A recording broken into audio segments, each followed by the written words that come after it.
Don't push me. Keep moving, my friend. Don't push me.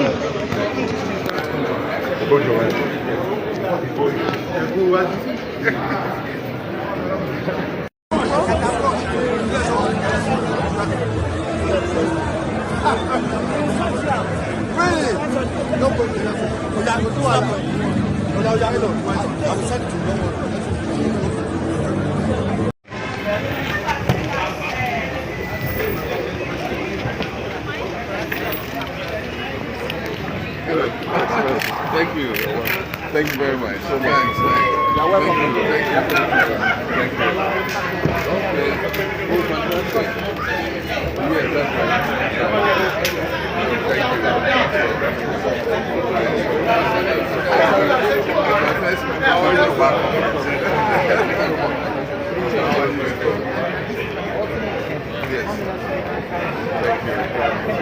Thank you.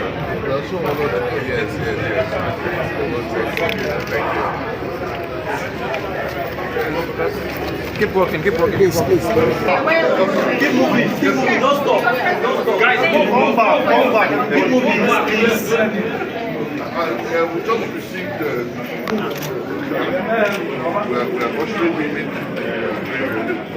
President, thank you very much for coming. Let me, because of time, rest on all of the protocols that have been well established this evening.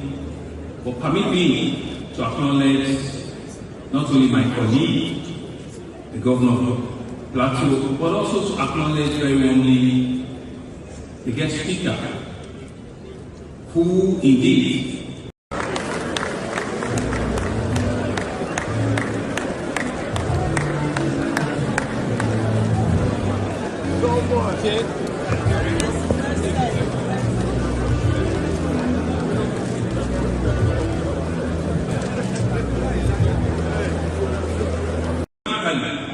what does he say?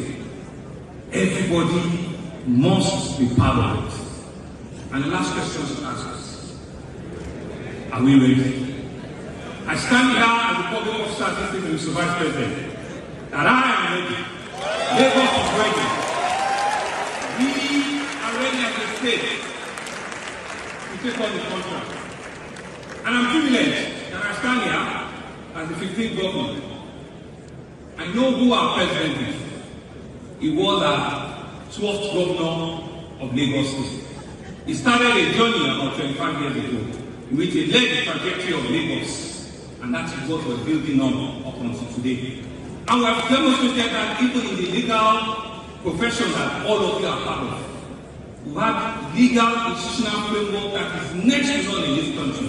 We have more women in responsibility. It's a city that attracts the big and the small, that brings the most brilliant people, that supports creatives, that provides the opportunity, very much like New York, the center of excellence. The man who leads the state has only recently won the Nigeria Entrepreneurs Award for MSME Friendly Governor of the Year, and is a graduate of the London Business School, the University of Lagos, Lagos Business School. He is also the man who is a cultural impresario and an advertising guru. This man, Your Excellency, only recently received the Maltina Teacher of the Year. That Teacher of the Year is the National Teacher of the Year, and I served on that as a judge. And may we have a successful conference. God bless you all.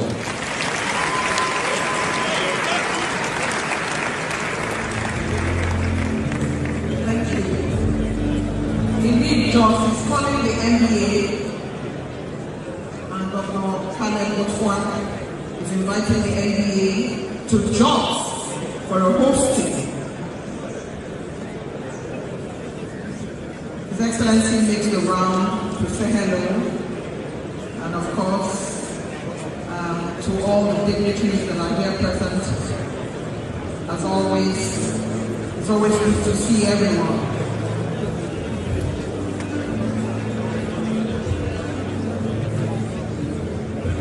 Governor of Plateau State has done his good message, part of it is teaching. All the recognitions as mine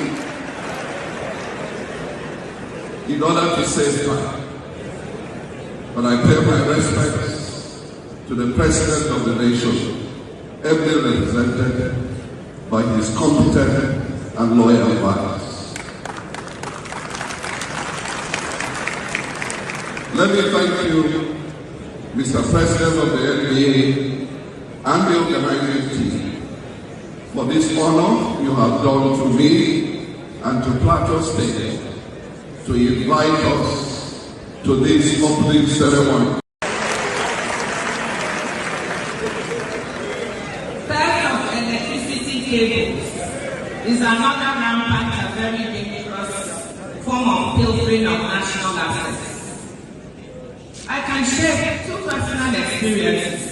2 weeks ago, the cables near our house in the village, in Omo were cut, depriving our house and all the other houses in the village of electricity. They were cut and stolen.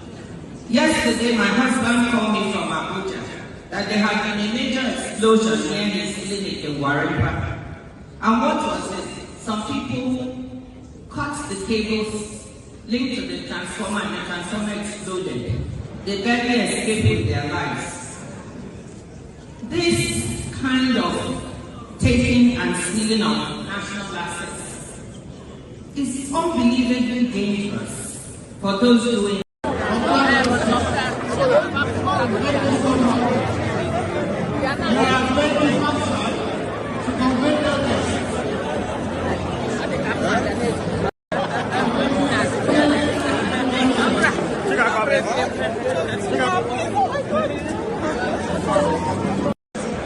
Gentlemen, the national anthem to bring a close to this very August occasion in the month of August.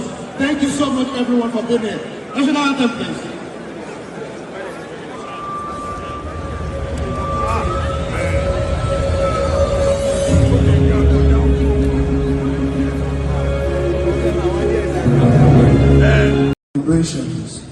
And to direct our endeavors so that we shall all continue in all humility to glorify thy name and do that which is right and just for our profession, its members, our fellow men, and our country. Together we say, Thank you very much, Charles Ajiboye, Assistant. And those governed would be enormously increased if we had a better maintenance culture of the few infrastructural assets we have, and full transparency and information about when and how many hours a day, for example, we would not have light or we would have light, and information on why this is happening. Crafting and maintenance of social safety net programs for the most vulnerable, children and pregnant and nursing mothers. Working with states and local communities to ensure the truly vulnerable are reached.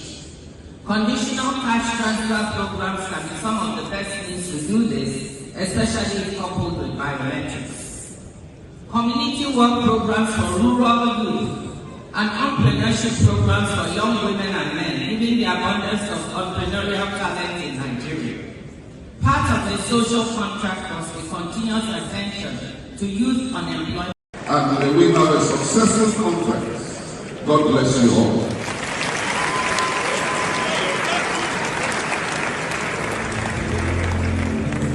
Thank you. Indeed, George is calling the NBA, and Dr. Caleb Otwan is inviting the NBA to Jos for a hosting. His Excellency makes the round to say hello, and of course, to all the dignitaries that are here present. As always, it's always good to see everyone.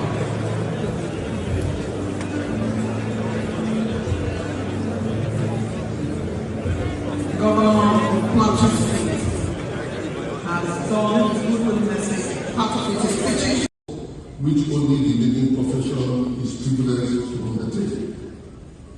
This unique dual responsibility of legal practitioners, either serving on the bench or at the bar, was succinctly encapsulated in the immortal words of Sir Christopher finance expert, a former Minister of Finance and coordinating Minister of the Economy for Nigeria, special envoy to mobilize international economic support for the continental fight against COVID, first African, first woman to head the WTO.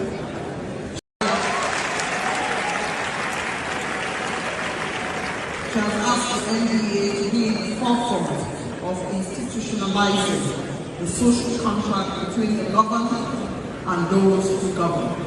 She has done the needful in delivering the 2024 keynote. We thank you most sincerely. It's time now for Habib to do the honors. Habib, it's over to you. As I said earlier, civil society and in particular the Nigerian Bar Association have a major responsibility to monitor observance of the social contract, especially the element of the Judiciary and Electoral Commission.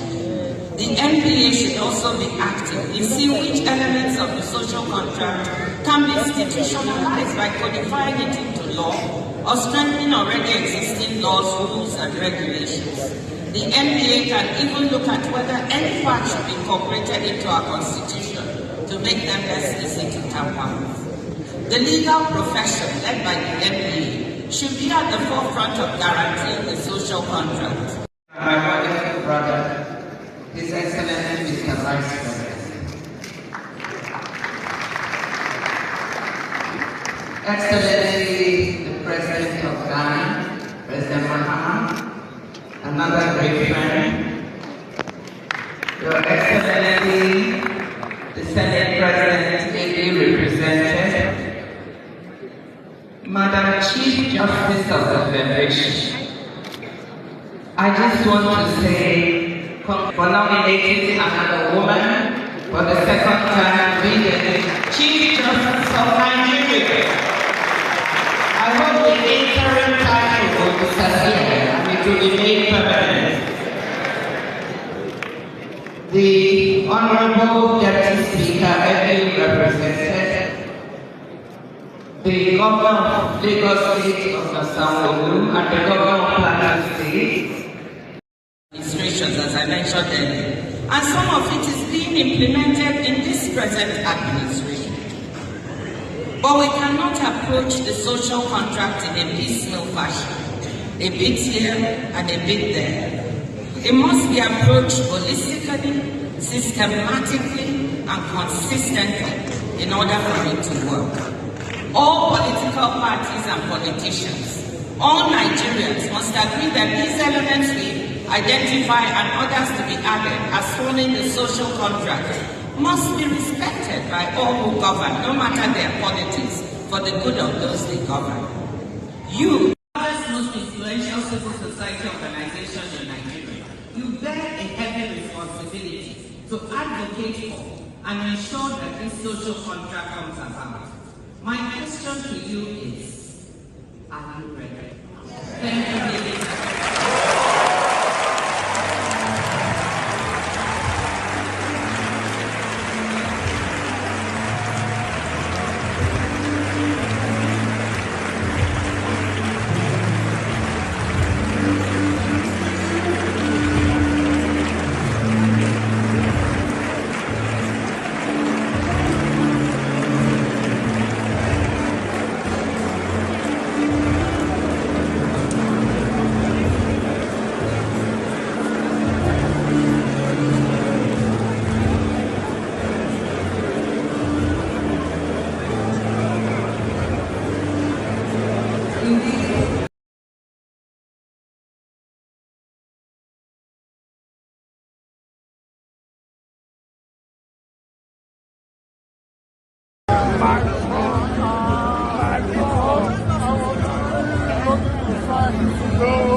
My own professor, so good to see you, sir.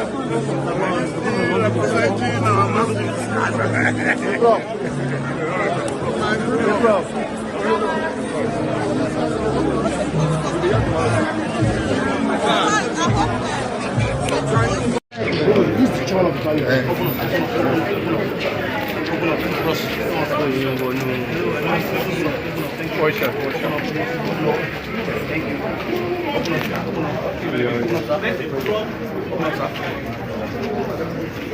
That's why I'm saying she's back to pass like this.